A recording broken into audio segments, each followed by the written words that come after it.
So our rehearsal environment is not normal. We're at Sam's house. The band room and the room we're using for drums is down in the basement, and our keyboard player is actually in the hallway downstairs. You're up here in the living room, and obviously that's an easy connection to make. It's one AES-50 cable running up the stairs. Kind of hard to mix without seeing. So to solve that, we have set up a couple of just cameras in a lazy Zoom call.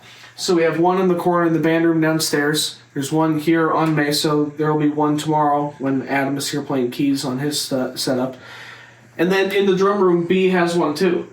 So there's latency. Like, we're not trying to play to each other over the call, but just for general seeing of each other, this is actually pretty solid. So, and then up here in the living room, you're mixing on a full PA system. We have stereo PA, QSC K2s, and then we have dual subs running down here that we borrowed from Sam's dad this morning. All right, so we're now directly under where we were before in the band room, and this is where everything really is. So you can see there's one cable that comes down the stairs here. That's Mason's AES-50 line, and it goes here to my wing rack. All of the vocals, guitars, of course each channel in the wing has the option to be stereo, acoustic, bass, clean and dirty, guitar, keys, violin, stereo crowd, all of the drum mics, aux percussion. We are running 8 channels of tracks playback, as well as 2 channels from our keyboard player that all come out of the Play Audio 12 here, which is redundant with a nice failover system. Everybody we have is on in-ears. There's 8 channels, including monos for our violinist and Brees, who's singing a couple of songs with us. All of our vocals have Optigates on them, so we can... the mic is muted effectively without standing in front of us. So if you come up here, Mason will hold his hand up to the mic. When the red light is on, the mic is open, and when you back away, the mic shuts off.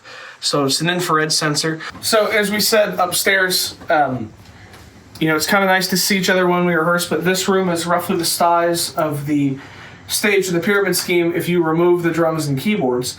So to see each other, I put this TV here, which is roughly where B in the drum kit will be, so we can turn around and see them like we normally would. Walk this way towards the drum room. Adam's keyboard is here. It's an Arturia Keylab 88. It's fully weighted keys.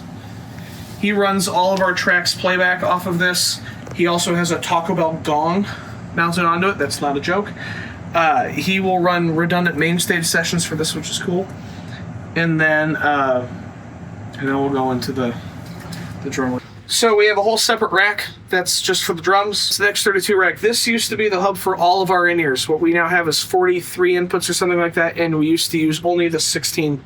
For drum mics, first up we have kick in and kick out, which you can't see down here, but we have the SE Electronics BL8 for kick in. It's a boundary condenser. That's how we get the nice slap sound of the beater on the head of the kick drum. It's mounted to a Kelly shoe. Yep, mounted in a Kelly shoe, or on a Kelly shoe as well. And then for the kick out, we're borrowing a Beta 52A for this gig. Pretty standard kick out mic. I'm pretty much only sending the kick out to the sub and the boundary condenser or the BL8 to the mains. I'm blending a little bit, but it's mainly separated that way.